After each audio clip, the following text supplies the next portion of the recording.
Hello everybody and welcome back to the Jake's RC Stuff channel, and today we actually have a model that is new to the channel, the BFG 2600. From what I've done of research on the channel, I don't think this has ever been on here before, so it's time to say hello to it. So the BFG 2600 was sold by HobbyKing. It was also sold under a few different names, like it was a Diamond from Art Tech for a while, and I think it's even been made since the BFG by another company. And when we bought this, it was actually already stopped being made by HobbyKing. We actually went and bought it from Bridlington, which is a nice enough place, a nice enough bloke, but one of the issues that we had is Bridlington is a coastside town, and it has just a single, well, like a single, it doesn't have a dual carriageway or anything, or a motorway or a freeway if you're American. It's just a single road either direction, track over the direction. And if you get stuck behind a caravan that's doing 40 all the way there, it took bloody forever to get there because there's some sodding caravanist.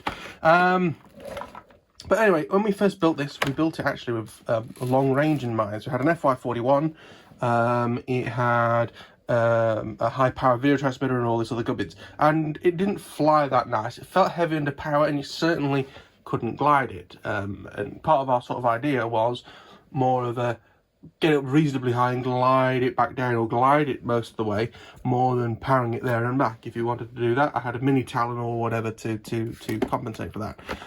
So we ended up ripping most of that out. We've now got one of the little eSheen 5.8 units on it. Still kept the Swift on it as a decent camera. Still use fairly big batteries. This is the battery that I think that we use for it, the 5000. Hard case lipos, they were very good from HobbyKing. I don't know what we're going to do about batteries now. HobbyKing UK have gone away. I'm still waiting for an order from them, by the way, which I'll possibly cancel soon. So yeah, it's 2.6 meters long, hence the 2600. It has flaps and ailerons, and what we need to do today is give it a bit of a spruce up. Basically, the way I decided things is I have a spreadsheet with all the blades in, and I know it's from row 5 to row 50. I know. And I just did a random.org a few times to find one that I was like, oh yeah, I'll do it, or I've got the space to do it, or whatever. And this came up as one of them, and I thought, oh yeah, I remember that. I enjoyed flying that, but it has a few issues. One of them, the flaps. I think one servo is knackered, and it's got its horn snapped off.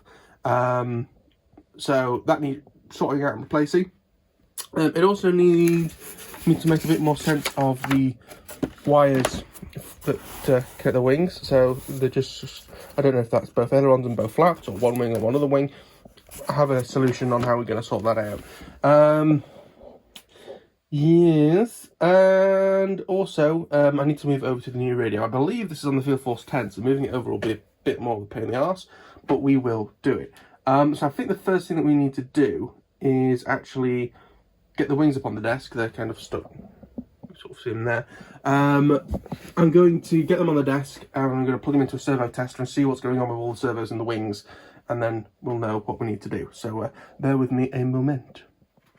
Alright, so I've had a look. I've run them through the servo tester. So this one, servo works okay, but we've lost that linkage, which is a pain in the arse. And then on this one, the servo's knackered. So they actually both have problems. Yes. So I'm going to replace both servos, probably on MG90s, because they're only flaps, that'll do. And also I've got to make up some sort of new linkage here. I hate doing linkages at this point, regardless of whether it's basically regardless of what linkage it is, unless it's brand new in the kit, trying to create a linkage is a massive bugbear for me. And to be fair, when I realised I was going to have to do that, I kind of went, can I be arsed? Because one of the reasons why I did the random.org thing is because I needed a video for this, or for today, and just a real lack of can't be arsed recently, unfortunately. Again, it comes in fits and spurts, but I thought, we can at least get this done or get this started. So what I'm going to do is, because it's a plug and play plane, so it's not like it's a known servo, I'm going to cut the sticker here. Try and be careful not to hit the aileron servos, because they work fine on both sides, that's fine. But I'm going to see how I go. I'll be brutally honest with you, there is a bit of me that's like, maybe you should just tape up the flaps, because I don't really use them. And if I tape them up as opposed to gluing them up, I can always add them back at a later date. both servos are going to come out anyway, because I'm not going to be able to find another one. So I might take the servos out, tape them up, and then just see how I feel. See if I feel happy or not. So we'll see what happens in a moment. Alrighty, so what I have done is, I ended up snapping this off. They're going to get replaced anyway if I ever do decide to put the flap servos back in. One of the flap servos, I mean, you can see how much glue was put on it by that. Thanks, HobbyKing. It was loose when I came to it. This one was a bit better. You can see it's got a bit, that's alright, that's not too bad. But this other one was fairly bloody useless, HobbyKing. So what I ended up doing is, after I got the servos out, I just snipped off the end of the servo wire, as you can see here. I think this camera's got a smudge on it. Give me a moment.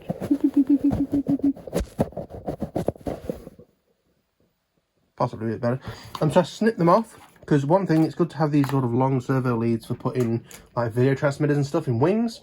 Always really helpful. As well as, what it meant I was able to do is to just pull the wire underneath this track. So I didn't need to cut this. So A, it looks better, and B, no chance of me cutting the aileron servo. And I've also put a little bit of tape over the flap servos and a bit of tape on this flap. This one already had some on its blender, it's just coloured slightly. Where are you? They are. I'm not, my phone's the other way around to normally is, so I'm not putting stuff exactly right. But anyway, so that's all. It should also make the cabling a lot easier. So as far as I'm concerned, that's the flap servos fixed by just removing them. I'm now, what else have I got on my list? So I've got flaps, wing wires, which I'll need to sort out, and move to the new radio. So if you bear with me, I'm going to get the fuselage on the desk and we can have a look at this receiver. Right, so to make my life a little bit easier, I just pulled out the receiver. We'll redo some of the wiring in a minute. I just held in the band button, plugged it into my Windows laptop, upgrade it to the latest firmware, and that's what I use on the new radio. And bound it for the software as well, and I'm getting, off goes the 3D printer, and I'm getting good